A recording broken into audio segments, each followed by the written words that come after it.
I'm Marcy. And don't forget about me. I could never forget about you. This is my friend Chuck. Howdy. Say, Marcy, do you have any brothers or sisters? I have one younger brother. What about you? Well, I'm the youngest. I have 4 older brothers and 3 older sisters. My, what a big family. Yeah, but sometimes when they play games, I feel left out, because they say I'm not old enough to play. I'm sorry you feel left out sometimes, Chuck. Would it make you feel better to hear a real-life story from the Bible about another younger brother? Ooh, did he miss out on stuff too? It seemed that way. But God had other plans. Well, God doesn't want anyone to feel left out. You're right about that. Our story starts with Samuel. Was he the youngest brother? No, but when he was a boy, God spoke to him for the first time.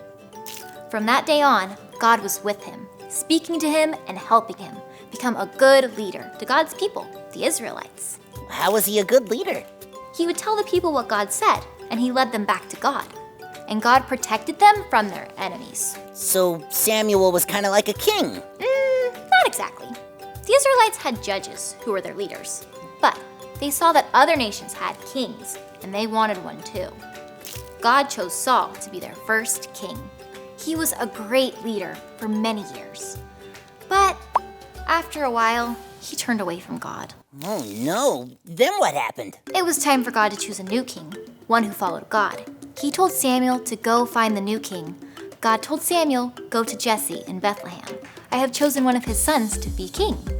Samuel obeyed God, and when he saw Jesse and his sons, he noticed how tall and handsome Eliab was. And he figured he must be the one God chose to be king. But God told Samuel, do not consider how tall or handsome he is. I have not chosen him.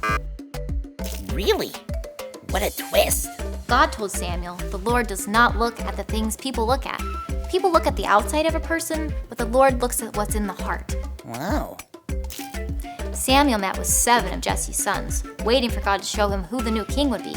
But God didn't choose any of them. Wait. Didn't God tell him that one of Jesse's sons would be the new king? He did, and that's why he asked Jesse if those were all of his sons. Jesse answered, my youngest isn't here. He's still taking care of the sheep. Oh, wow. Another twist. Samuel asked to see his youngest son, David. When David got there, God told Samuel David was going to be the next king. Well, really? The youngest son? Really? God told Samuel to pour oil on David's head. Really? Why would he do that? It's called anointing.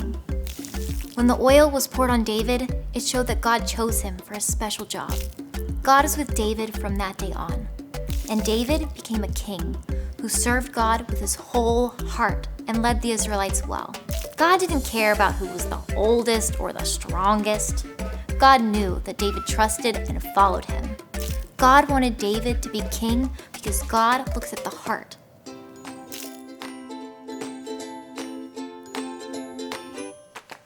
What God says we should always follow. What God says we should always follow. What God says we should always follow. What God says we should always follow. When God speaks, we should always listen. When God speaks, we should always listen. When God speaks, we should always listen. When God speaks, we should always listen to him.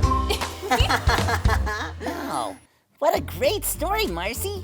I'll remember that next time I feel bad when my brothers and sisters are playing a game for the older kids. I thought you'd like it. The Bible is full of amazing real-life stories. That's all for now. Bye! Bye, everyone.